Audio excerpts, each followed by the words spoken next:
Hello students, so we are covering the last topic of your chapter life process and the topic is excretion.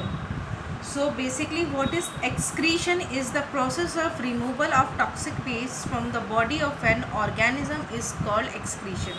तो excretion क्या होता है, हमारी body से toxic waste होते हैं उनको निकालना, उस प्रोसेस को हम बोलते हैं excretion. Though we know कि our body is made up of cells and cells are continually performing functions for sustaining a life in an organisms. तो cells हमारी बॉडी जो है सेल से बनी हुई होती है और cells जो होते हैं वो कॉन्टिन्यूटी में फंक्शंस करते रहते हैं और वो फंक्शंस जो होते हैं वो बायोकेमिकल रिएक्शंस होते हैं. जो सेल परफॉर्म करते हैं वो बायोकेमिकल रिएक्शंस होते हैं जिसकी वजह से एक लाइफ सर्वाइवल होता है. तो वो उन रिएक्शंस की वजह से हमारी बॉडी में कुछ टॉक्सिक वेस्ट प्रोड्यूस होते हैं. अगर वो टॉक्सिक वेस्ट ज़्यादा क्वांटिटी में अगर कंज्यूम होने लगे हमारी बॉडी में तो एक ऑर्गेनिज्म को हार्म पहुंचा सकते हैं. तो उन टॉक्सिक वेस्ट का हमारी बॉडी से रिमूव होना ज़रूरी होता है. तो वो प्रोसेस होता है एक्सक्रीशन का प्रोसेस, जिसके थ्रू हमारी बॉडी से वो वेस्ट निकलते हैं. तो हम यहाँ पर पढ़ेंगे कि एक्सक्रीशन इन प्लांट्स में कैसे होता है और excretion in humans and animals कैसे होता है. तो फर्स्टली हम देखेंगे कि एक्सक्रीशन प्लांट्स में कैसे होता है. प्लांट्स भी एक्सक्रीट आउट करते हैं कि कुछ प्रोडक्ट्स. दो प्लांट्स के अंदर स्पेसिफिक ऑर्गन्स नहीं होते हैं लेकिन एक्सक्रीशन उनके अंदर भी होता है. तो जो मेन वेस्ट प्रोडक्ट्स होते हैं वो प्लांट के वो होते हैं CO2, water vapour and oxygen. अब हमें पता है कि CO2 जो होता है प्लांट CO2 एटमॉस्फेयर से लेके फोटोसिंथेसिस के प्रोसेस के थ्रू O2 इवॉल्व करता है. ठीक है, और ऑक्सीजन एटमॉस्फेयर में देता है. लेकिन क्या होता है कि रात को जब फोटोसिंथेसिस नहीं होता है प्लांट में, उस टाइम हमारा प्लांट CO2 एक्सेल करता है. इस तरीके से CO2 एक्सक्रीट आउट हो रहा है प्लांट्स के अंदर से, कि नाइट टाइम में CO2 एक्सक्रीट हो रहा है प्लांट्स के अंदर से. और वाटर वेपर्स कैसे होते हैं, they are excreting out by the process of transpiration. Transpiration वो प्रोसेस होता है जिसमें वाटर वेपर्स का लॉस होता है प्लांट्स के पार्ट्स में से. लीव्स में वो होता है, स्टोमेटा में से, और जो बाकी पार्ट्स होते हैं प्लांट के लेंटिकल्स वगैरह उनमें से, स्टेम्स में से होता है. स्टेम्स में लेंटिकल्स होते हैं जिनके थ्रू हमारा वाटर वेपर एक्सक्रीट आउट होता है. Now third one is oxygen. Oxygen का प्रोसेस हमें पता है, ये फोटोसिंथेसिस के प्रोसेस के थ्रू ऑक्सीजन प्लांट एक्सेल पे करते हैं एटमॉस्फेयर में. CO2 कैसे एक्सेल हो रहा है, रेस्पिरेशन के प्रोसेस के थ्रू. वाटर वेपर एक्सेल हो रहा है हमारा ट्रांसपिरेशन के प्रोसेस के थ्रू. और ऑक्सीजन जा रहा है हमारा फोटोसिंथेसिस के प्रोसेस के थ्रू. तो ये चीज़ें तो इन प्रोसेस के थ्रू हो गई, लेकिन कुछ और चीज़ें हैं जो प्लांट्स अपने आप में स्टोर करता है. कुछ वेस्ट प्रोडक्ट्स हैं जो प्लांट स्टोर करके रखता है. सम of the plant's waste get stored in the fruits of the plant in the form of solid bodies called raphites. अब प्लांट क्या है, कुछ वेस्ट प्रोडक्ट्स अपने खुद की बॉडी के अंदर स्टोर करके रखता है. वो कैसे हम निकाल सकते हैं, बार्क के फॉर्म में. अगर हम उसकी बार्क निकालें तो एक तरीके का वेस्ट प्रोडक्ट उसमें से निकल रहा है. गम्स होते हैं प्लांट्स के अंदर, जो एक चिपचिपा सा पदार्थ निकलता है प्लांट्स में से. गम्स में रेजिन्स के फॉर्म में प्लांट्स अपना वेस्ट प्रोडक्ट निकालता है. और कभी कभी क्या आता है, वो वेस्ट प्रोडक्ट, कोई लीफ डेड हो जाती है तो एक तरीके का वेस्ट प्रोडक्ट उस लीफ के अंदर से भी निकलता है जब वो लीफ टूट करके प्लांट से गिर जाती है. In the same way fruits जब पक जाते हैं उसके बाद जब गिरते हैं तो एक तरीके का वेस्ट प्रोडक्ट उसके थ्रू भी रिलीज होता है. तो ये बात थी अभी आपके excretion in plants. Now we will see excretion in animals और humans. Now we will see excretion in humans. तो जो ह्यूमन का एक्सक्रीटरी सिस्टम होता है उसमें लिक्विड वेस्ट एक्सक्रीट आउट होता है बॉडी के थ्रू.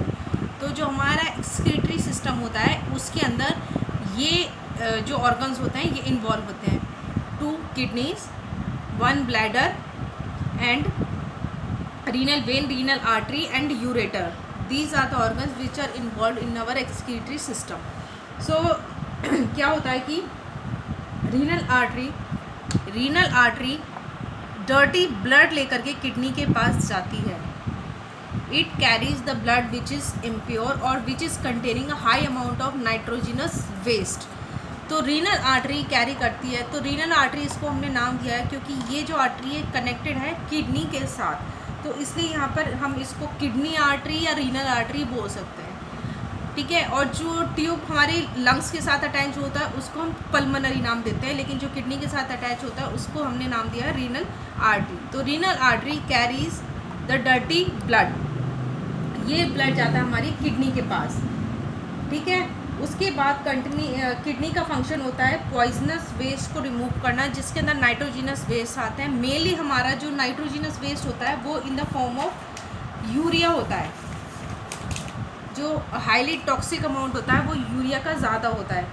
और जो अदर वेस्ट सोर्स होते हैं वो ब्लड के साथ और in the form of water excrete in the form of yellowish liquid called urine. Urine के फॉर्म में ये हमारे नाइट्रोजिनस वेस्ट बॉडी से एक्सक्रीट आउट होते हैं. तो यहाँ पर किडनी से क्या होता है, रीनल आर्टरी जो भी इम्प्योर ब्लड है जिसके अंदर नाइट्रोजिनस वेस्ट का एक्सक्रीट आउट होना है वो सारा ब्लड रीनल आर्टरी लेकर जाती है किडनी के पास. तो यहाँ पर किडनी फंक्शन करती है. किडनी की जो यूनिट्स होती हैं उनका नाम होता है नेफ्रॉन. किडनी की जो यूनिट होती है उनका नाम होता है नेफ्रॉन. नेफ्रॉन वर्क करते हैं as a ultra filtration unit.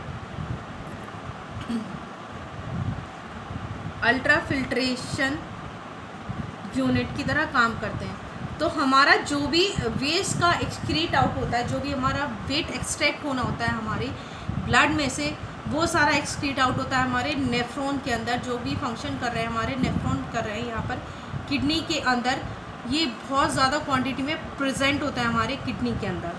Kidney connected होती है दो यूरेटर से. ये tube like structure ureter connected होते हैं हमारे यूरिनरी ब्लैडर से. तो यहाँ से क्या होता है, जो भी हमारा नाइट्रोजिनस वेस्ट है वो यहाँ से ट्रैवल करके कहाँ जाता है, ब्लैडर में, और ब्लैडर में स्टोर हो जाता है. फिर जब भी हम यूरिन जाते हैं तो वो हमारा वेस्ट कहाँ कैसे होता है, वो एक्सक्रीट आउट हो जाता है through in the form of urine. ठीक है. अब मैं आपको बताऊंगी कि नेफ्रॉन कैसे फंक्शन करता है. Now this is the structure of a nephron. तो हमारी किडनी में अप्रॉक्स 1.2 मिलियन नेफ्रॉन्स होते हैं एक किडनी के अंदर.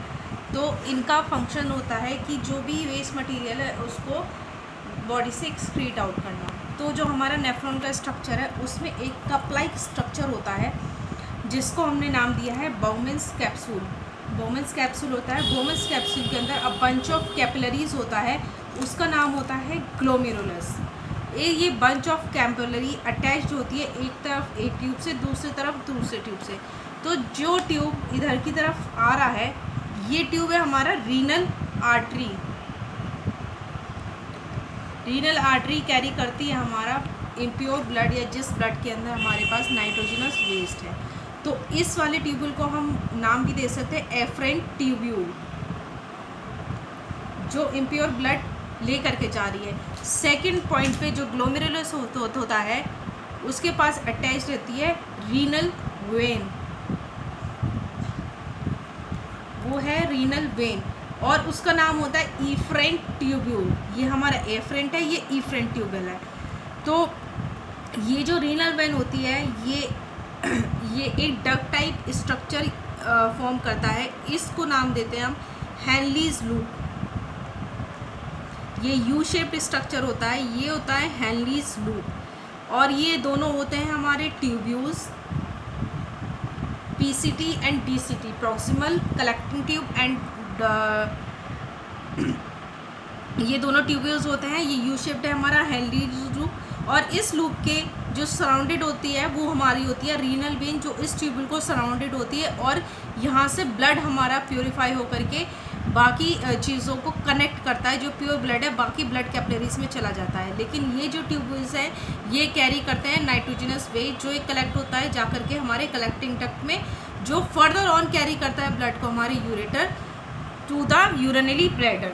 तो यहाँ पर क्या होता है, जब हमारा यहाँ से इम्प्योर ब्लड आया तो एक बहुत हाई प्रेशर लगता है जिससे क्या होता है, ग्लोमेरुलस के पास सीलियाज होते हैं.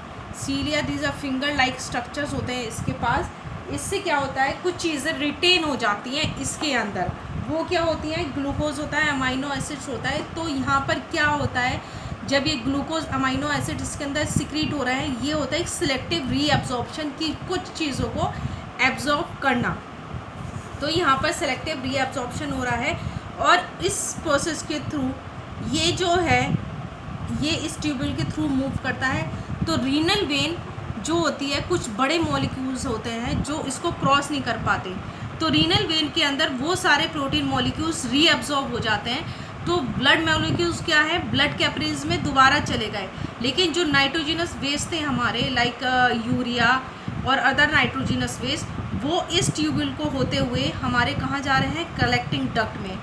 बट जो प्रोटीन मॉलिक्यूल्स थे वो इस वेन के थ्रू वापस हमारी ब्लड कैपिलरीज में चले गए हैं। तो यहाँ पर कलेक्टिंग डक्ट ये फर्दर ऑन ज्वाइन करता है हमारा किसको, यूरेटर, और यूरेटर से फर्दर ऑन ये हमारा ब्लड कहाँ जा रहा है, in the form of urine. Blood नहीं जाता, ब्लड हमारा वापस कैपिलरीज में चला जाता है। जो वेस्ट है वो जाता है हमारा यूरिनरी ब्लैडर के अंदर।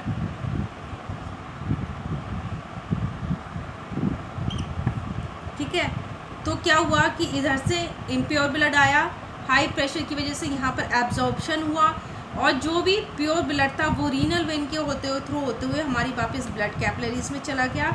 जो भी नाइट्रोजनस वेस्ट यहाँ से निकलना था इस डक्ट के थ्रू होते हुए हमारा कहाँ गया, कलेक्टिंग डक्ट में। और इस तरीके से हमारा जो नाइट्रोजनस वेस्ट है वो बॉडी से एक्सक्रीट आउट हो जाता है। तो ये हमारा फंक्शन था नेफ्रॉन का। Now this chapter is ending. We will start our new chapter in the next class.